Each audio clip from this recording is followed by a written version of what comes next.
नमस्कार, मैं सुदीप पचवैया। चार धाम यात्रा के लिए ऑनलाइन रजिस्ट्रेशन की सरकार की व्यवस्था देश भर से आए वास्तविक तीर्थ यात्रियों के लिए जी का जंजाल साबित हो गई है। हजारों तीर्थ यात्री ऋषिकेश में फंस गए हैं। वो उनकी यात्रा कब शुरू होगी, वो कब चार धाम यात्रा पर निकल सकेंगे, इसका अभी कोई अंदाजा नहीं है। कारण ऑफलाइन रजिस्ट्रेशन बंद कर दिए गए। आखिर ऐसा क्यों है और क्या ऋषिकेश में किस प्रकार से समस्याएं आने लग गई हैं, आगे क्या हो सकती है स्थिति, आज हम इस पर विस्तार से चर्चा करेंगे। कोरोना काल के बाद 2022 में 2023 में चार धाम यात्रा में यात्रियों की संख्या में उछाल से गदगद राज्य सरकार ने देश भर में लोगों का आह्वान किया कि आइए देवभूमि आइए। लोग आए तो यहां मुश्किलें हो गई। और ये मुश्किल ऑनलाइन रजिस्ट्रेशन की वजह से अधिक हुई। अब स्थिति यह है कि जो वास्तविक तीर्थ यात्री हैं, जो ग्रामीण भारत से जो तीर्थ यात्री आए हैं, वो ऋषिकेश में फंस गए। ऐसे तीर्थ यात्रियों की संख्या हजारों में है। पिछले सभी यात्री ध्यान दें, आज दिनांक 17 तारीख को पंजीकरण पूर्ण रूप से बंद रहेगा। अतः सभी श्रद्धालु प्रतीक्षालय में विश्राम करें तथा समय का लाभ उठाते हुए ऋषिकेश यात्रा कर सकते हैं। धन्यवाद। कर सकते हैं।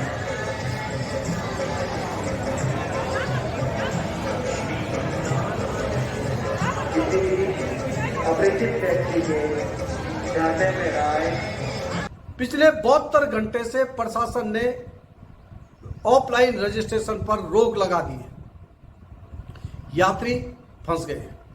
बगैर रजिस्ट्रेशन के चार धाम यात्रा पर न वाहनों को जाने दिया जा रहा है, न यात्री जा सकते हैं। इसमें कोई शक नहीं है कि प्रशासन ने यहां फंसे यात्री बिना जिनका रजिस्ट्रेशन अभी तक नहीं हुआ है, उनके लिए व्यवस्थाएं जोड़ी हैं।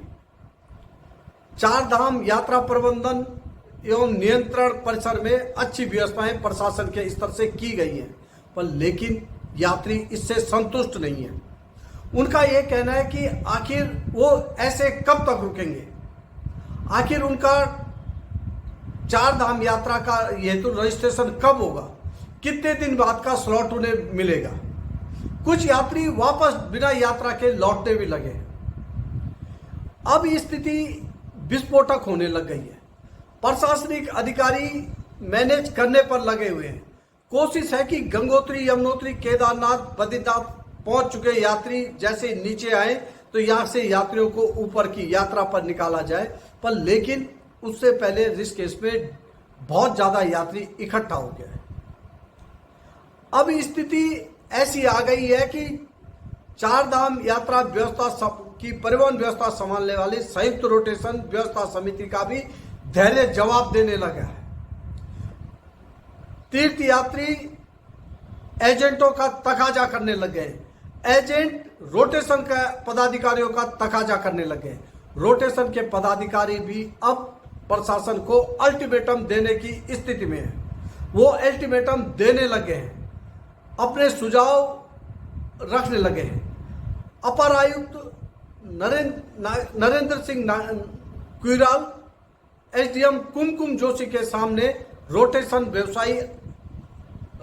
के पदाधिकारी इस सारे मामले को रख चुके हैं कि किस प्रकार की स्थितियां पैदा हो रही हैं और अगर रजिस्ट्रेशन के हालात यही रहे तो आगे क्या हो सकता है। ऑफलाइन रजिस्ट्रेशन आपने क्या उसी यात्रियों को नहीं जाने दिया जा रहा है। करंट यात्री का रजिस्ट्रेशन कब तक किया आपने? रविवार का है 3 दिन की रविवार का आज की नहीं जा रहे अभी तुम कौन से बात कर रहे हैं रविवार का दिन पड़ा कल का दिन आज शुक्रवार शुक्रवार वाले जाए हाँ तो वो सर आप समझ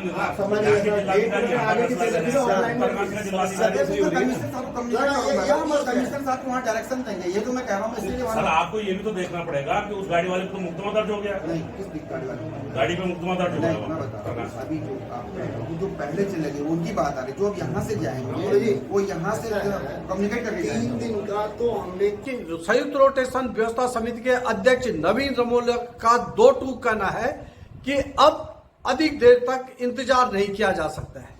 यात्री वापस लौटने लग गए हैं बगैर यात्रा के। आखिर ऐसी स्थिति क्यों आई है? प्रशासन क्यों नहीं संभाल पाया? जो पहले ऑनलाइन की जो भीड़ आई थी उसको क्यों नहीं संभाल पाया? और अब स्थिति ऐसी आई, इसको कैसे मैनेज किया जाएगा? इसको लेकर प्रशासन से भी लोगों की तमाम शिकायतें हैं। फंसे हुए यात्री सिस्टम को अखिल भारतीय आईने से भी कोसने लग गए हैं, यानी सरकार पर टीका टिप्पणी होने लगे। केंद्र से लेकर राज्य सरकार पर तीखी टीका टिप्पणी करने लग गए हैं। यात्री स्वयं को भी कोसने लग गए हैं कि और हालात यह है कि यात्रियों का भी अब धैर्य जवाब देने लगा है।